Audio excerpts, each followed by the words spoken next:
Un monstre lézard qui a volé beaucoup de DVD tente de s'échapper aussi rapidement qu'il le peut. Il heurte soudainement une impasse.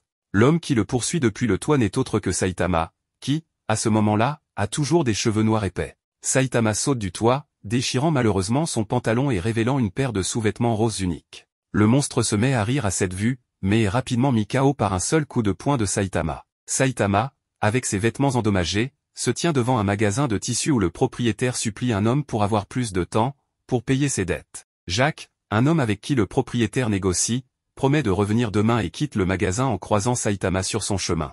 Saitama, un héros célèbre mais pauvre, endommage souvent ses vêtements lors des combats et n'a pas assez d'argent pour les réparations.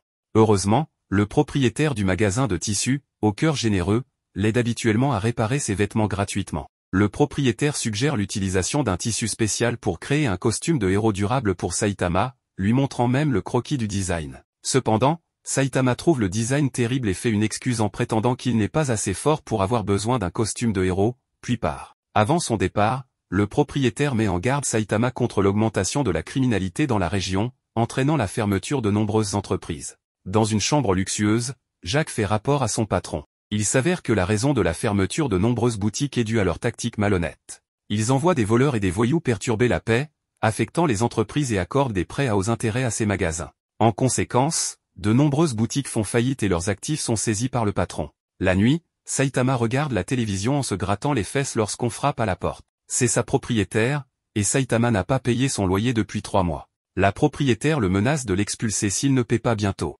Le lendemain, Saitama visite le magasin de tissus pour récupérer ses vêtements réparés. Pendant leur conversation, le propriétaire révèle qu'il ferme son magasin. Avant que Saitama puisse poser des questions, Jacques arrive, prenant de façon arrogante les titres de propriété du magasin. Ce dernier avait emprunté de l'argent à une société de prêts à hauts intérêts, la même qui contrôle de nombreuses entreprises. Ils ne feront pas de cadeau à sa boutique non plus. Saitama demande pourquoi la police ne peut pas aider. Le propriétaire explique que la police a peur car la société de prêt est située dans un redoutable immeuble connu pour ses activités criminelles. Saitama décide d'aider le propriétaire en confrontant la société de prêt. Suivant les indications du propriétaire, Saitama arrive à l'immeuble de la peur. À sa surprise, c'est le même immeuble où il vit. Pas étonnant que le loyer soit si bon marché. Ne sachant pas quel appartement est celui de la société de prêt, il commence à frapper aux portes. À la première porte qui s'ouvre, sa propriétaire apparaît, effrayant Saitama qui se cache. La deuxième porte révèle un homme habillé en robe rose tenant une poupée. La troisième porte s'ouvre sur une paire de frères. Saitama mentionne qu'il est un héros,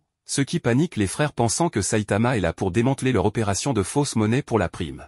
Entendant parler d'une récompense, Saitama s'excite. Afin de gagner de l'argent pour son loyer, il bat les frères. L'homme du patron voit les frères battus être traînés à l'étage par Saitama. À ce moment-là, Saitama frappe à la quatrième porte. Après avoir rapidement confirmé que ce locataire est également un criminel, il le maîtrise et le traîne dehors. Sensibilisé à quelque chose d'anormal, l'homme du patron rapporte rapidement la situation à son patron. Bientôt, il y a un coup à la porte du patron. C'est Saitama qui entre. Saitama veut récupérer le titre de propriété du propriétaire, sinon il n'aura personne pour réparer ses vêtements à l'avenir. Le patron comprend mal, pensant que Saitama est là pour prendre le titre de propriété par la force. Cependant, Saitama n'a aucune intention de recourir à la force. À la place, il commence à expliquer la loi. Il explique que le propriétaire avait effectivement remboursé sa dette si l'on considère le taux d'intérêt légal et tout remboursement au-delà de cela est considéré comme un paiement excessif. Il devrait donc restituer le paiement excédentaire au propriétaire. De plus, il n'y a aucune base légale pour prendre arbitrairement le titre de propriété de quelqu'un. Le patron devient furieux face à la leçon légale de Saitama et révèle sa véritable forme en tant que monstre poisson. Pendant ce temps, le propriétaire du magasin de tissus s'inspire d'un nouveau design de vêtements en pensant à Saitama et à sa promesse de récupérer le titre de propriété. Il se met au travail sur sa machine à coudre. Le patron, maintenant transformé en monstre, est insulté lorsque Saitama dit qu'il est laid après la transformation. Il insiste sur le fait qu'il est très mignon et attaque Saitama avec son fouet en succession rapide. Lorsque Saitama attrape le fouet, le monstre crache des œufs de sa bouche pour attaquer, forçant Saitama à lâcher le fouet, se retirant et s'accroupissant au sol en regardant ses vêtements déchirés. Le monstre se vante de son titre de criminel de classe à bien mérité. Les yeux de Saitama s'illuminent en entendant le mot argent. La scène s'estompe en noir. La propriétaire ouvre la porte pour trouver Saitama avec un tas de criminels capturés, qu'il compte utiliser pour payer son loyer. Mais la propriétaire est furieuse, ces criminels étaient ses locataires, sa principale source de revenus. Elle en veut à Saitama d'avoir ruiné sa collecte de loyer et le met à la porte. Le propriétaire du magasin de tissus suggère à Saitama de déménager dans la ville Z. Il mentionne une zone peu sécurisée et inhabitée dans la banlieue de la ville Z, très bon marché car personne n'y vit plus. Le propriétaire remercie Saitama d'avoir récupéré son titre de propriété et promet de continuer à solliciter son aide à l'avenir. Cependant, il annonce qu'il ferme le magasin de toute façon, car il est trop vieux pour continuer. Il présente à Saitama une nouvelle tenue qu'il vient de terminer. Le propriétaire retire sa perruque pour révéler sa propre tête chauve. Il attendait la bonne occasion pour prendre sa retraite, et maintenant elle est arrivée. Le costume qu'il a fait pour Saitama est son dernier travail et sa fierté et joie de toute une vie. En voyant la nouvelle tenue, Saitama est ravi. Il enfile la ceinture, les gants, les bottes et la cape, devenant le héros que nous connaissons tous. Depuis que Saitama a vaincu la fille moustique d'un seul coup de poing, le cyborg Genos est impressionné par la force de Saitama. À ce stade, il n'est pas encore l'élève de Saitama, il le suit simplement tous les jours, curieux du secret de sa force. Un jour, Saitama est chez lui en train de faire sa lessive, sentant qu'il est observé. Soudain, il repère une ombre qui passe rapidement, mais quand il se retourne, il n'y a personne. Sans le savoir, Genos l'observe depuis un toit éloigné, espérant toujours dévoiler le secret de la puissance de Saitama, mais sans succès jusqu'à présent. Un jour, Saitama quitte sa maison et Genos le suit secrètement. Lorsque Saitama entre dans le restaurant, Genos s'excite en pensant que la force de Saitama a peut-être quelque chose à voir avec la nourriture. À l'intérieur du restaurant, le serveur recommande avec enthousiasme un nouveau steak, mais le pauvre héros regarde son portefeuille et commande plutôt une portion de frites. Lorsque les frites arrivent, Saitama est stupéfait, 300 yens pour cela. Le pire, c'est qu'il n'y a qu'une seule frite extra longue qu'il aime, le reste étant court et trop cuit. Genos, observant de loin, voit cela comme une opportunité. Pendant que Saitama est aux toilettes, Genos vole la plus longue frite pour l'analyser plus tard. Il veut savoir s'il y a un secret à l'intérieur de cette frite apparemment ordinaire. Saitama revient et constate que sa plus longue frite a disparu, soupçonnant qu'un harceleur a volé sa frite. Il décide d'attendre au coin de la rue pour attraper le harceleur, mais personne n'apparaît. Pendant ce temps, Genos le regarde de loin, pensant que Saitama fait un entraînement spécial. Ensuite, le docteur Kidob l'appelle pour lui donner les résultats de l'analyse de la frite. Cependant, Saitama, qui n'a attrapé personne, se sent frustré. Sur le chemin du retour, Saitama rencontre un criminel de classe B nommé l'esthéticien qui crache un liquide sur les gens, asséchant leur visage. Reconnaissant la tête chauve de Saitama, le monstre lui dit que Saitama l'a vaincu il y a 6 mois, laissant son visage sec et rugueux. Depuis, il applique frénétiquement des masques pour retrouver une police. Maintenant, avec ses pouvoirs accrus et sa transformation en monstre, il cause le chaos pour attirer l'attention de Saitama et se venger. Saitama pense que ce monstre est le voleur de frites et le frappe furieusement contre un mur, le mettant en garde que le combat en face à face est acceptable, mais les actions sournoises comme voler ses frites ne le sont pas. De retour au laboratoire, Genos reçoit le rapport d'analyse de la frite, c'est juste une frite ordinaire. Alors, quelle est vraiment la clé de la force de Saitama? En rentrant chez lui, Saitama commence à se sentir calme. Il pense qu'être détesté est une partie inévitable d'être un héros. Cependant, d'un autre point de vue, il doit y avoir des gens qui l'apprécient après avoir été un héros pendant 3 ans. Même s'il n'a pas de fans, quelqu'un doit avoir remarqué ses efforts. Le lendemain, Genos arrive chez Saitama prêt à devenir son élève. Après que Genos devient l'élève de Saitama, un jour il est d'un homme aux cheveux argentés dans la rue. Dans le processus, Genos dit qu'il fait une chute. Cet homme aux cheveux argentés s'avère être un ennemi d'un chef de gang. Le chef prend les clés de Genos et commence à l'interroger sur sa relation avec l'homme aux cheveux argentés. Malgré les explications de Genos selon lesquelles il n'a aidé l'homme aux cheveux argentés que par courtoisie et n'a pas d'autre lien, le chef reste sceptique. Il dit à Genos qu'il peut récupérer ses clés s'il dit la vérité. Sans autre choix, Genos recommence depuis le début. Le matin, lui et Saitama discutent dans le bain de pourquoi les gens disent « ah » à chaque fois qu'ils entrent dans un bain chaud. Il pense qu'il pourrait dire « i » ou « oh » ou bien « ou ». À la fin, Saitama pense remplacer « ah » par « fa » qui fonctionne tout aussi bien, tandis que Genos continue de corriger la prononciation de « fa » de Saitama en le référant aux notes musicales. Après le bain, Saitama s'assoit dans un fauteuil de massage et donne à Genos sa clé, décorée d'un charme en forme de cerf. Il demande à Genos de ramener la clé chez lui en premier et lui rappelle de ne pas la perdre. Genos dit au chef de gang qu'il ne reculera devant rien pour les clés de Saitama, suscitant l'intérêt du chef qui se demande pourquoi Saitama est si important pour Genos.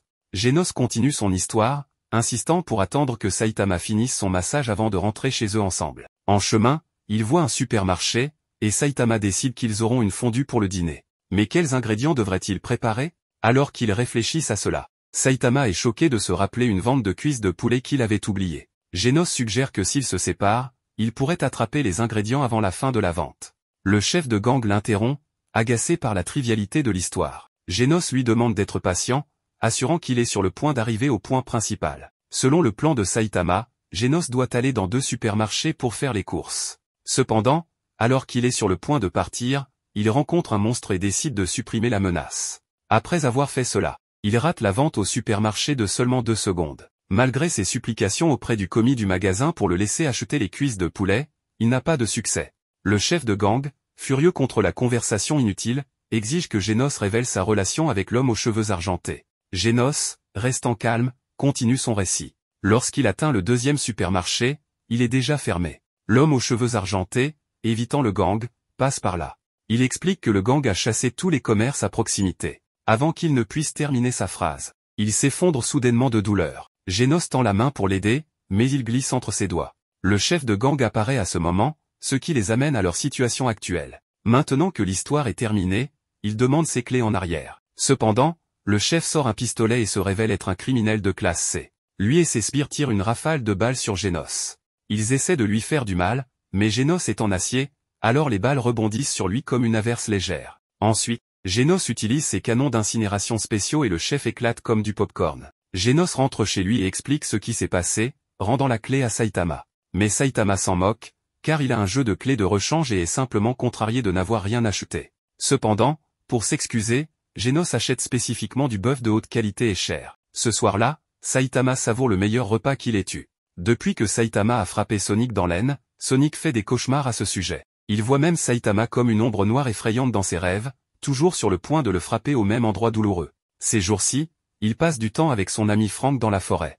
Lorsque Sonic se réveille d'un autre mauvais rêve, Frank lui demande curieusement à propos de Saitama, le nom qu'il crie dans son sommeil. Sonic se fige, réalisant que Saitama est devenu une véritable crainte dans son esprit. Il regarde la sculpture de Saitama qu'il a faite dans un arbre, et c'est comme si l'image de Saitama sortait de l'écorce et le combat à nouveau, le battant presque. Au petit matin, Sonic et Frank sont assis ensemble. Frank comprend les soucis de Sonic parce qu'il a lui aussi un adversaire qu'il veut vraiment vaincre. Il y a longtemps, Frank a rencontré un ours géant qui lui a laissé une cicatrice sur le bras qui n'a jamais disparu même s'il a survécu. La peur l'a rendu incapable de tirer avec un pistolet, son bras tremble à chaque fois qu'il en prend un. Frank dit à Sonic que la seule façon de vaincre sa peur est de la confronter. Avant même que Frank ne termine sa phrase, Sonic a disparu. Il s'entraîne intensément sous une cascade. Là, il repère un marcassin poursuivi par un énorme serpent. Sonic saute dans l'action.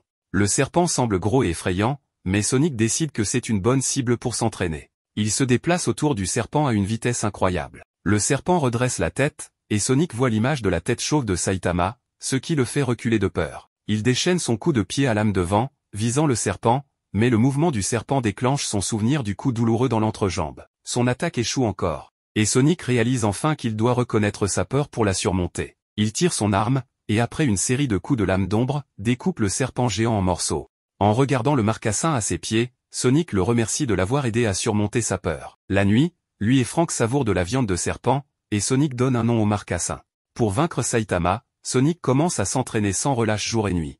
En devenant plus fort, il retourne à l'arbre avec la sculpture de Saitama. L'image de Saitama émerge une fois de plus pour un combat. Saitama tend son poing, mais Sonic le saisit violemment, lançant Saitama au sol. Enchaînant avec son coup de pied à lame de vent, Sonic réussit à vaincre l'image de Saitama. Cette victoire dans son imagination remplit Sonic de confiance. Il dit au revoir à Frank et part à la recherche de Saitama pour obtenir sa revanche. Il rappelle à Frank que si l'on abandonne avant un combat, peu importe à quel point on essaie, le résultat sera le même, alors ne jamais abandonner. Après le départ de Sonic, Frank reste dans la forêt avec le petit cochon et Eno. Soudain, un ours apparaît. Frank pointe rapidement son arme vers lui. L'ours charge avec un puissant rugissement, terrifiant Frank. Il tire son arme, mais à cause de la peur, ses mains tremblent et il rate chaque tir. Tout ce qu'il peut faire, c'est prendre Eno et se cacher dans une cabane, tremblant de peur. Cependant, l'ours renverse la cabane. À ce moment-là, Frank se souvient des conseils de Sonic. Il décide de rassembler le courage de faire face à l'ours. Il appuie sur la gâchette, pour découvrir qu'il est à court de balles. La seconde suivante, il est frappé par l'ours. Alors qu'il attend la mort, quelqu'un apparaît, c'est Saitama. Pour lui, l'ours n'est rien de plus qu'un délicieux dîner. Et Eno se fige un instant, puis se rappelle que Saitama est le méchant que Sonic a sculpté dans l'arbre. Et il s'échappe en courant. L'ours grogne face à Saitama, qui le transforme ensuite en un pot fumant de viande d'ours en un instant. Après avoir savouré du bœuf que Genos a acheté hier, maintenant il se délecte d'un pot de viande d'ours. Les repas de Saitama ont certainement été somptueux ces 2 derniers jours. Précédemment, lors d'un désastre de niveau dragon où une météorite a frappé la Terre, Saitama l'a détruite d'un coup de poing, la réduisant en miettes. Observant la scène, les yeux de Bang s'écarquillent, incrédule devant la puissance de Saitama. Il voit un tel talent brut et veut prendre Saitama comme élève. Il commence donc à observer Saitama de près, remarquant qu'il passe beaucoup de temps avec Genos. Il entend même Genos l'appeler maître. Bang se demande pourquoi un héros de classe S comme Genos voudrait apprendre d'un héros de classe C comme Saitama. Un jour, Saitama bat un monstre chou alors qu'ils discutent comment cuisiner le chou.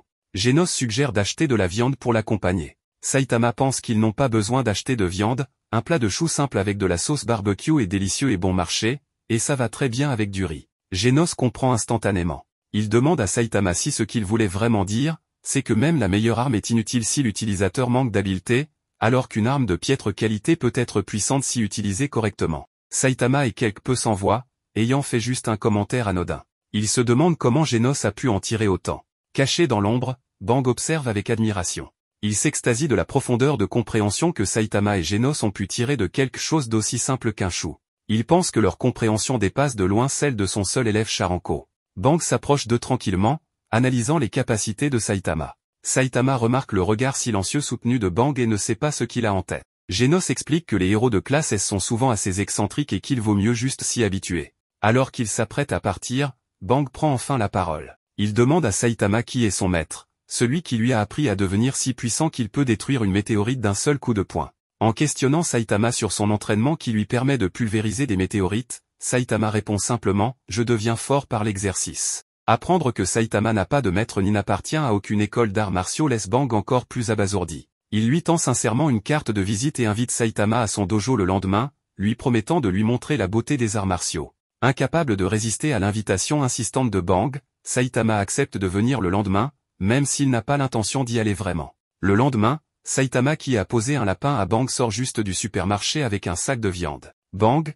qui le suit secrètement, évalue Saitama qui semble plein de vulnérabilité. Soudainement, un camion hors de contrôle fonce sur le bord de la route. Un objet blanc fonce au milieu de la route. Saitama pense que c'est un chaton et se téléporte rapidement devant pour le protéger. Craignant que son maître ne soit blessé, Genos fonce et soulève le camion, puis réalise que ce qui a foncé devant lui n'était pas un chaton mais juste un sac poubelle blanc. La viande que Saitama venait d'acheter est écrasée par le camion. Encore une fois, Bang est émerveillé par la puissance de Saitama. Il court vers lui et lui dit qu'il y a de la viande de qualité à son dojo. Cela pique finalement l'intérêt de Saitama. Ils se rendent au dojo où, avant que la viande ne soit servie, Bang insiste pour lui montrer sa technique de cassage de tuiles. Il ne s'attend pas à ce que Saitama pulvérise les tuiles en miettes. N'ayant pas d'autre choix, Bang passe à l'étape suivante de la compétition, un jeu de cartes pour enfants. Charanko lira les cartes pendant que Bang et Saitama s'affrontent pour trouver la carte annoncée en premier. Au premier tour, Bang trouve facilement la carte. Ses réflexes rapides surprennent Saitama. Au deuxième tour, Saitama frappe le sol, faisant sauter toutes les cartes en l'air, et trouve rapidement la carte. Genos pense qu'ils sont en compétition pour voir qui peut faire sauter le plus de cartes en l'air et se prépare à faire exploser le dojo. Bang arrête rapidement le jeu et propose un dernier concours, pierre-feuille-ciseaux. Le gagnant a le droit d'attaquer avec un marteau mou et le perdant doit bloquer avec un casque. Le défi est de voir qui est le plus rapide. Bien que Saitama ait le coup de poing le plus puissant du monde, ses compétences à pierre-feuille-ciseaux laissent quelque peu à désirer. Il perd manche après manche et se fait frapper à chaque fois. Sa tête chauve et luisante devient rouge. Finalement, il réussit à gagner une manche et a sa chance pour attaquer. Dès que Bang le voit gagner, il met rapidement le casque. Quand il regarde Saitama, il ressent une force terrifiante et esquive de justesse le marteau de Saitama, sauvant sa vie in extremis. Après ces exercices, Bang demande à Saitama s'il apprécie maintenant le charme des arts martiaux et l'invite à venir apprendre dans son dojo. Saitama refuse immédiatement, mais il veut bien rejouer à ce jeu. Bang sent un frisson dans son cœur. Il semble que le recruter comme élève ne sera pas aussi facile qu'il le pensait. Par une journée pluvieuse et morose, un monstre homard est encerclé par la faction de Fubuki. Une fille fonce sur le monstre, voulant l'affronter toute seule, mais le homard crache du venin, la défigurant presque. Heureusement, Fubuki arrive juste à temps et bat facilement le monstre. Mais il s'avère décevant que le journal du lendemain ne mentionne rien sur l'équipe de Fubuki. Toute la page est dominée par l'incident du roi des mers. Sa propre sœur Tatsumaki a aussi une place. La nouvelle de Fubuki battant le monstre homard ne fait pas la une. Fubuki part, frustrée. Elle prend un train pour la ville Z, prévoyant de se détendre un peu. Genos, tenant une boîte de crabes, monte aussi dans le train. Son siège est en diagonale de celui de Fubuki. Il a entendu parler de Fubuki, la héroïne classée première en classe B, qui a mis en place une faction pour réprimer les nouveaux. Mais c'est étrange, pourquoi pleure-t-elle tranquillement? La boîte tremblante attire l'attention de Fubuki. Genos explique qu'elle contient des crabes pour un pot-au-feu pour son professeur Saitama. Ce n'est qu'alors que Fubuki réalise que la personne assise en diagonale d'elle est un héros de classe S. Soudain, ils reçoivent un appel de l'association des héros les informant qu'un criminel de classe a placé une bombe dans leur train. Quand le train entrera dans le terminal, la bombe explosera automatiquement. Genos informe rapidement les passagers à propos de la bombe, mais le train roule à grande vitesse et il est impossible d'en descendre. Genos demande à Fubuki d'évacuer les passagers pendant qu'il essaie d'arrêter le train. Fubuki utilise ses pouvoirs pour faire sortir chaque passager du train.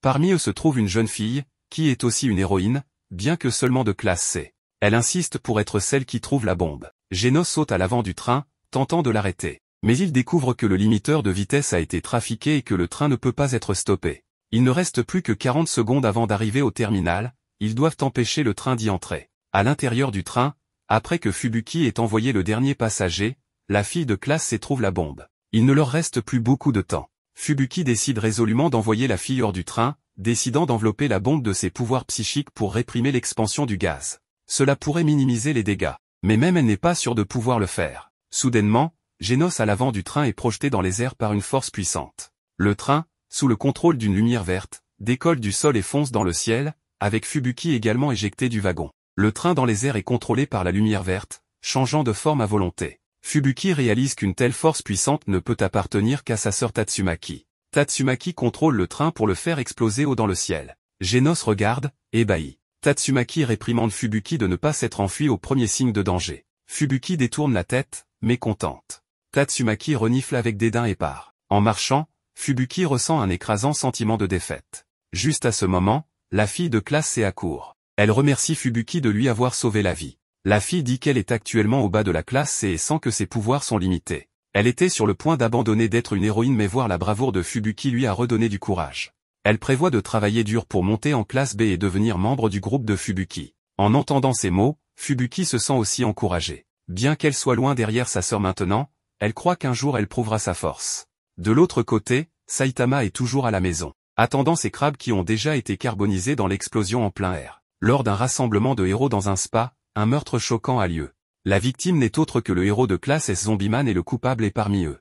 L'histoire remonte à 2 jours avant la fête. L'association des héros organise un voyage de 2 jours dans un spa pour récompenser les héros après leur défaite de l'alien Boros. Atomic Samurai et Metal Ba commencent à se demander pourquoi certains autres qui n'avaient pas fait grand-chose pendant la bataille avaient été invités. Flashy Flash explique qu'il était occupé à combattre des monstres ailleurs. Pig God déclare simplement qu'il avait dû rentrer chez lui parce qu'il avait trop faim. Et Watchdog Man dit qu'il devait protéger sa propre ville. Metal Ba de plus en plus agacé est sur le point de se battre avec Flashy Flash. De leur côté, les filles sont beaucoup plus calmes que les gars dans les sources chaudes. Tatsumaki proclame avec véhémence qu'elle aurait pu gérer seule l'envahisseur alien. La nuit, l'association des héros organise un festin. Ils apprécient tous la bonne nourriture et le bon vin ensemble. Cependant, le lendemain matin, ils se réveillent pour trouver le corps sans vie de Zombieman. En regardant la scène, ils identifient d'abord l'arme utilisée, la lame d'Atomic Samurai. Atomic Samurai se défend rapidement, affirmant qu'il a laissé son épée à la fête hier soir et que quelqu'un a dû la prendre en cachette. De plus, d'autres peuvent témoigner qu'Atomic Samurai était occupé à boire au moment du meurtre, le disculpant. Bang suggère alors de considérer qui aurait eu un motif pour tuer Zombieman. En entendant parler de motif, Super Aloy Darkshin se rappelle que Pripri Prisonnier avait eu l'œil sur Zombieman pas plus tard qu'hier. Pripri Prisonnier explique qu'il admirait juste Zombieman et souhaitait que Zombieman soit son homme. Il insiste aussi sur le fait qu'il attaque seulement les criminels les plus vicieux et ne tue pas les gens. Cependant, à cause de ses fréquents emprisonnements et sa faible réputation dans la société, il ne peut pas être totalement écarté comme suspect. Pripri Prisonnier apporte alors un indice, il se rappelle avoir surpris Saitama avec un léger sourire, demandant à Zombieman s'il était vraiment immortel et ne mourrait pas peu importe à quel point il était frappé. Saitama se défend rapidement, disant qu'il était juste curieux parce qu'il avait entendu que Zombieman était immortel. Genos vole au secours de son maître, déclarant que ça ne peut pas être maître Saitama. Si Saitama voulait tuer, il n'aurait besoin que d'un seul coup de poing. Mais attendez, si Saitama vérifiait seulement si Zombieman était vraiment immortel, il aurait pu retenir ses coups et utiliser l'arme, croyant avoir tout compris. Genos chuchote tranquillement à Saitama, « Ne vous inquiétez pas maître, je vous défendrai ». Saitama est tellement frustré par cela qu'il est sur le point d'exploser. Plus Genos parle, plus Saitama semble suspect. Petit Empereur commence à assembler les pièces. Il souligne que Flashy Flash, qui a observé silencieusement le corps de Zombieman, Pig God, qui prend toujours son petit déjeuner, Watchdog Man, qui n'est même pas sorti du lit, et Metal Bat, étrangement silencieux depuis le matin, sont tous suspects. C'est alors qu'Atomic Samurai fait soudainement remarquer que la première personne à avoir trouvé le corps est également très suspecte. Il s'agit de King, qui vient d'arriver sur les lieux. King explique à tous que lorsqu'il est allé acheter une boisson à la machine la nuit dernière, il a déjà vu Zombieman allongé par terre. Petit Empereur interroge King sur ce qu'il a fait la nuit dernière, et King leur dit qu'il est retourné dans sa chambre, a pris un bain, puis s'est endormi. Petit Empereur trouve cela étrange et pose la question, la ville est connue pour ses bains en plein air, pourquoi King a-t-il choisi de se baigner dans sa chambre? Imperturbable, King réplique que ce qu'il fait est son affaire personnelle. Plus il parle, plus il semble suspect.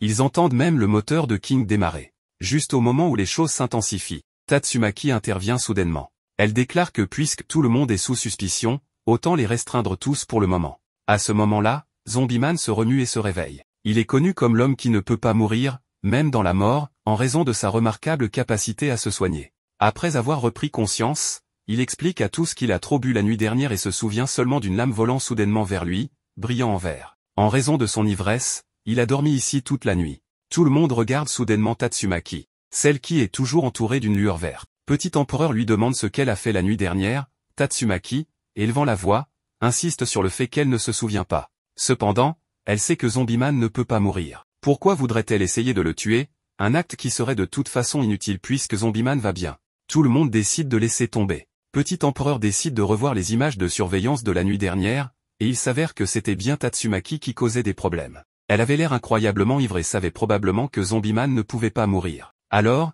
elle lui a envoyé une épée pour s'amuser. Mais pourquoi Tatsumaki a-t-elle tant bu en premier lieu? C'est quelque chose que seul Geno semble savoir. En fait, tout cela résulte des actions de Saitama la nuit dernière. Quand Tatsumaki a dit qu'elle ne voulait pas boire un alcool si terrible, Saitama le lui a pris en disant qu'en tant qu'enfant, elle ne devrait pas imiter les adultes en buvant de l'alcool, mais devrait plutôt boire du jus d'orange. Cela a blessé la fierté de Tatsumaki, et elle a beaucoup bu. Ainsi, la situation s'est révélée être beaucoup plus simple qu'il n'y paraissait au départ. Dans les toilettes d'un parc, un groupe de voyous dotés de pouvoirs spéciaux se réunit. Ils planifient un gros braquage, mais juste après avoir terminé de discuter de leur plan, ils tombent sur Saitama, qui sort tout juste des toilettes. Pensant à tort que Saitama est un membre retardataire de leur équipe, ils lui dévoilent tout leur plan. Saitama semble totalement confus. Ce n'est que lorsqu'il lui pose des questions qu'il réalise qu'ils ont partagé leur plan avec un héros professionnel. Cependant, ils ne sont pas trop inquiets. Ils pensent que Saitama a l'air faible, parfait pour s'échauffer. Alors qu'ils tentent de l'attaquer,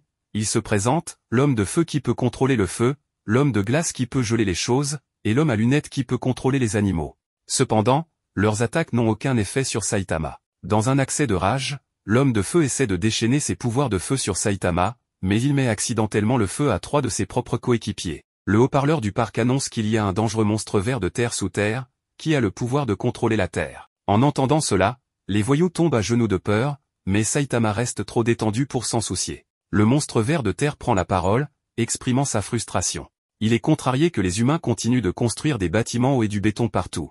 Il veut montrer aux humains à qui appartient vraiment la terre. Alors qu'il parle, il commence à retourner le sol en béton, mais Saitama bloque rapidement les morceaux de terre que le monstre lui lance avec une seule main. Genos arrive à ce moment-là, et les voyous lui attribuent par erreur la défaite du monstre. Après tout, il est un héros de classe S. Genos s'approche du groupe et leur demande s'ils veulent défier Saitama. Par peur, ils n'avouent pas leurs véritables intentions, et prétendent plutôt qu'ils admirent Saitama et veulent devenir des héros comme lui. Saitama croit qu'ils sont ses fans. Ils veulent partir, mais Saitama leur fait remarquer que pour être des héros, ils doivent devenir beaucoup plus forts. Il leur suggère de s'entraîner plus dur en courant et en faisant divers exercices pour développer leur force sans compter uniquement sur leurs pouvoirs spéciaux. Genos est d'accord et souligne qu'ils ne devraient pas s'attendre à ce que Saitama les prenne facilement comme élèves. Plus tard, ils sont paralysés au sol après avoir suivi l'entraînement de Saitama. Au loin, le monstre vert de terre, pensant avoir échappé au puissant coup de poing de Saitama, célèbre sa chance, mais sa joie est de courte durée lorsqu'un oiseau fond sur lui et met fin à sa vie.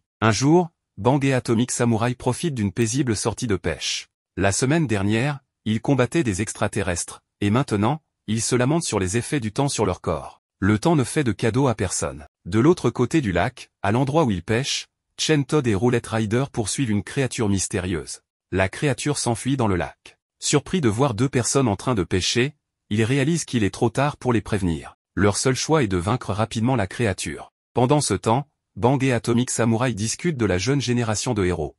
Beaucoup sont passionnés, mais manquent de véritables compétences.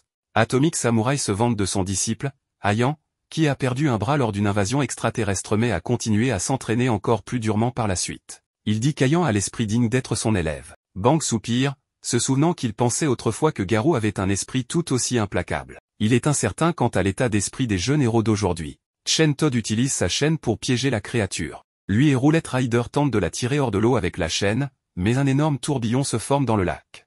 Inquiet pour la sécurité des pêcheurs, Roulette Rider décide d'attaquer directement la créature. Après un combat féroce sous l'eau, les deux héros sont projetés sur la rive. La créature se révèle être une salamandre géante qui se vante de sa maîtrise des combats sous-marins. Chen Todd essaie de l'étrangler avec sa chaîne, mais la salamandre l'avale tout entier après avoir saisi la chaîne. Elle vise ensuite les deux pêcheurs. Voyant cela, Roulette Rider, déterminé à stopper la créature, plonge dans le lac sans hésitation pour affronter le monstre. Malheureusement, le monstre est trop fort pour lui, et il est rapidement vaincu. Bang observe la scène et félicite Roulette Rider pour son courage, mais ajoute qu'un héros a besoin de plus que de la bravoure. La salamandre géante bondit hors de l'eau, prête à attaquer Bang. Atomic Samurai intervient alors, et d'un mouvement rapide de son épée, il tranche le monstre en morceaux, sauvant ainsi Chen Todd du ventre de la créature. Après que le chaos se soit calmé, Atomic Samurai conclut que la bravoure doit être accompagnée d'une véritable force. Puis, il demande à Bang s'il y a une explication à cette récente montée de monstres et s'il connaît un combattant suffisamment fort pour les aider.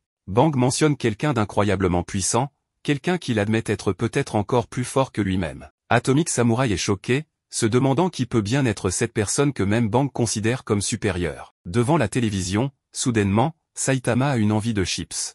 En attrapant un sachet, il serre trop fort, envoyant des chips voler partout. En essayant d'attraper une chips en plein vol, il frappe accidentellement Genos, le mettant KO.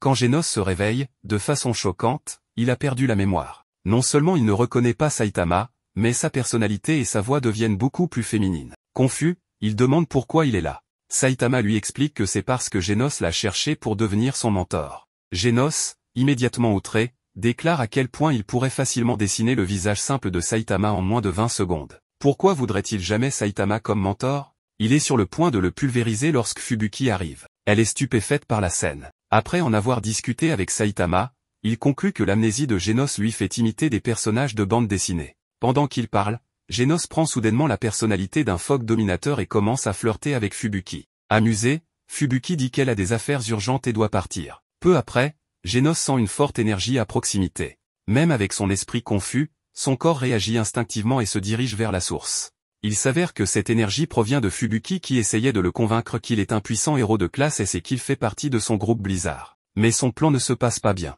Un Genos désorienté court dans les rues, essayant de comprendre qui il est. Alors qu'il se creuse les méninges, il tombe sur un monstre qui cause le chaos. Les passants le reconnaissent comme un héros et crient son nom, l'incitant à combattre. Même sans sa mémoire, Genos ressent l'obligation de se battre, mais ayant oublié ses techniques de combat, il est rapidement surpassé. Alors que le monstre parle de vengeance contre les humains, Genos ressent un besoin instinctif de survivre pour une mission importante. Après avoir été projeté contre un entrepôt, l'impact fait revenir sa mémoire et sa force.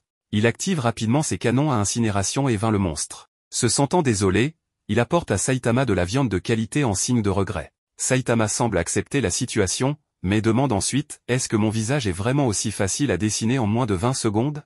Alors que d'autres pourraient le nier, Genos ne veut pas mentir à son maître. Il est clair qu'il est vraiment de retour à la normale. Il y a une énorme compétition en cours. Parmi les concurrents se trouve le génie des arts martiaux Garou et le champion du combat, Suiryu. Tout le monde s'attend à ce que les combats soient très intenses. Lorsque Genos en entend parler, il devient tout tendu et commence à suivre de près Saitama, se préparant pour un combat acharné. Mais il s'avère que la compétition est en fait le championnat ultime de jeux vidéo. Le gagnant remportera un prix de 5 millions de yens. Cet argent incite Saitama à s'inscrire sur le champ. Voyant la confiance de Saitama, Genos se demande si son maître est également imbattable dans les jeux vidéo. Saitama explique que le jeu ne se limite pas au contrôle traditionnel avec les mains, mais prend également en charge la VR corporelle complète, donc il est assez sûr de gagner les 5 millions de yens.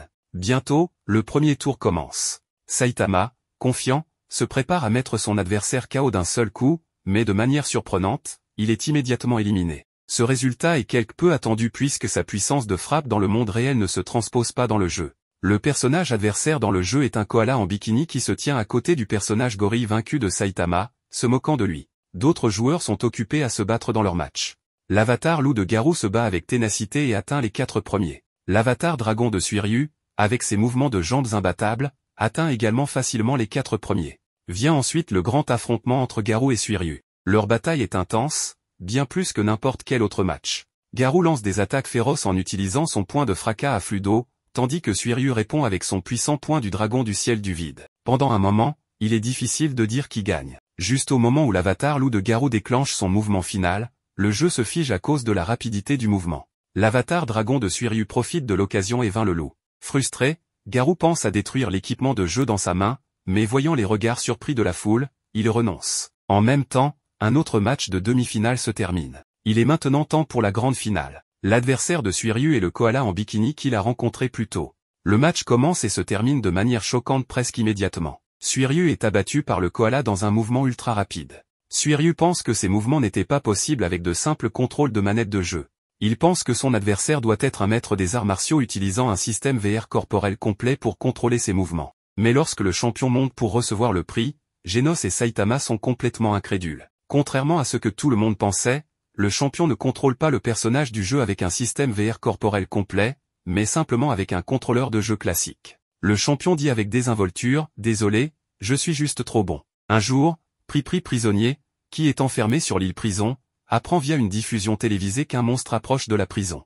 Il se rend dans le hall de la prison et donne un coup de poing qui brise le mur, créant un passage pour sortir et affronter le monstre. Un nouveau prisonnier voit cela et commence à penser à s'échapper par le grand trou, mais un détenu plus âgé l'avertit rapidement que, sauf pour Pripri prisonnier, s'ils font ne serait-ce qu'un pas dehors, les caméras de surveillance les repéreront. Alors, les gardes armés interviendront et les battront jusqu'à les réduire en bouillie. Pripri prisonnier bat rapidement le monstre, mais pendant le combat, les débris endommagent accidentellement une ligne à haute tension, ce qui entraîne la coupure du système électrique de toute la prison, y compris la surveillance. Saisissant l'occasion, 10 prisonniers s'évadent pendant la panne de surveillance. Pripri prisonnier découvre que la personne responsable du système de surveillance est quelqu'un pour qui il a un faible, son chéri. Pour la sauver des ennuis, il décide de rattraper les 10 évadés le plus rapidement possible. Les évadés trouvent un entrepôt abandonné pour se cacher, mais ils réalisent bientôt que leur nombre diminue, car Pripri prisonnier en a déjà attrapé certains. Dans une ruelle sombre, Pripri prisonnier utilise sa sentence du baiser profond pour punir un des évadés. Soudain, Sonic apparaît de nulle part. Voyant Pripri prisonnier punir ceux qui ont tenté de fuir, Sonic lui demande s'il va également être capturé, puisqu'il est aussi un évadé. Pripri prisonnier lui répond que Sonic s'est échappé grâce à sa force, donc il ne l'arrêtera pas.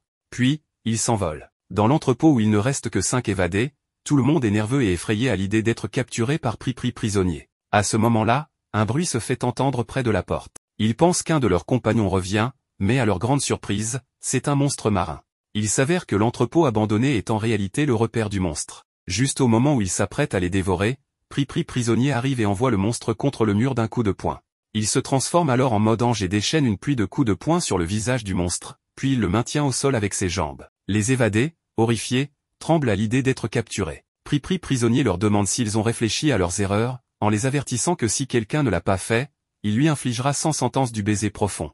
À ce moment, le monstre se débat et se relève. Pripri prisonnier le met en garde de ne pas résister, car il ne peut pas le battre. Le monstre, agité, déclare que ce n'est pas une question de victoire ou de défaite, mais de dignité. Il refuse de mourir face à un pervers comme lui. À la surprise générale, les évadés commencent à soutenir le monstre. Ils trouvent que Pripri prisonnier est pervers et ne veulent pas être ramenés par lui. Ils encouragent le monstre, espérant qu'il puisse vaincre Pripri prisonnier. Cependant, le résultat est inévitable, Pripri prisonnier met le monstre KO. Les évadés restants comprennent que leur tentative de liberté a pris fin et qu'ils devront faire face aux conséquences. Pour vaincre un monstre sur la montagne, les héros de classe S bravent une tempête de neige pour grimper jusqu'au sommet. Cependant, ils ne trouvent aucune trace du monstre et décident de passer la nuit dans un manoir appartenant à l'association des héros. Par coïncidence, Saitama et Genos, eux aussi bloqués par la tempête, se trouvent également là. Ils rencontrent un autre héros nommé Flashy Flash, qui est en vacances et demande à ne pas être dérangé. Tous commencent à discuter des chambres à choisir.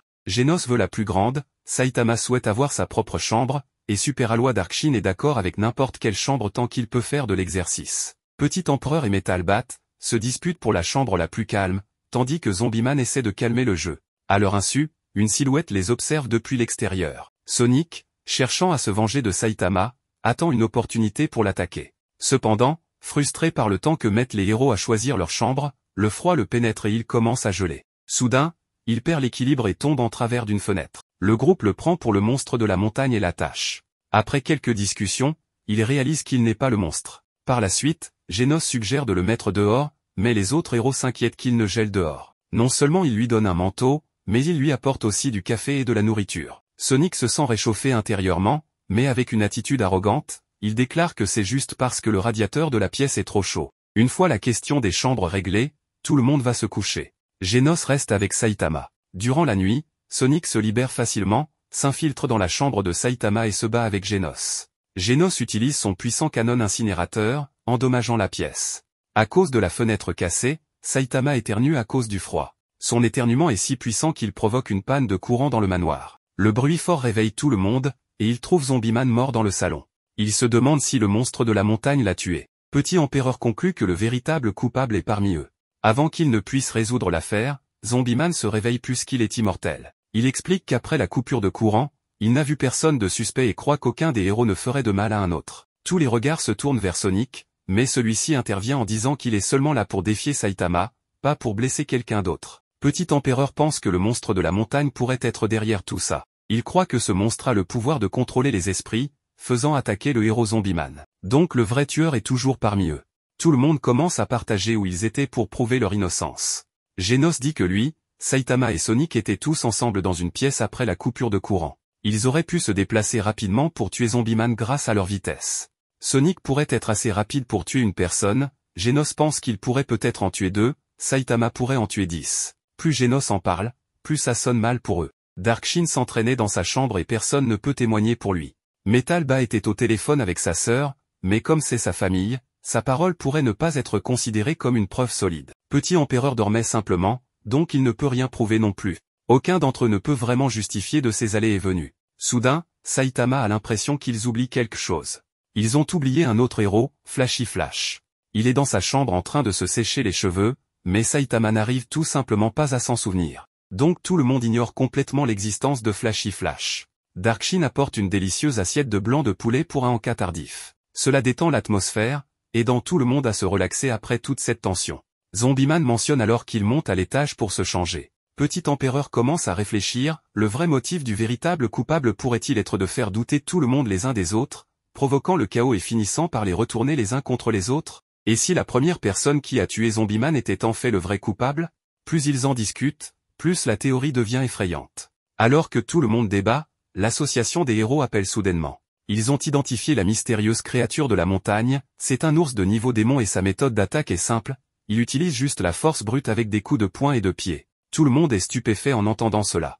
Donc la créature ne peut pas contrôler les esprits après tout? À ce moment-là, une brise glaciale venant de la fenêtre brisée fait éternuer Saitama. Les yeux de Petit Empereur s'illuminent de compréhension. Il n'y a pas de criminel du tout. Avec l'air sec à l'intérieur, le combat entre Sonic et Genos a créé beaucoup de poussière. Cette poussière, déplacée par l'éternuement puissant de Saitama, a été soufflée dans le salon. Donc quand Zombieman est allé vérifier et a allumé son briquet, cela a provoqué l'explosion de poussière. Après tout ce remue-ménage, il s'est avéré que c'était un simple malentendu. Soudain, le monstre ours de la montagne fait irruption, mais les héros le neutralisent facilement. Toute cette comédie des erreurs prend enfin fin. Flashy Flash, dont l'utilisation excessive d'appareils électriques a causé la coupure de courant, a aussi joué un rôle dans cette confusion.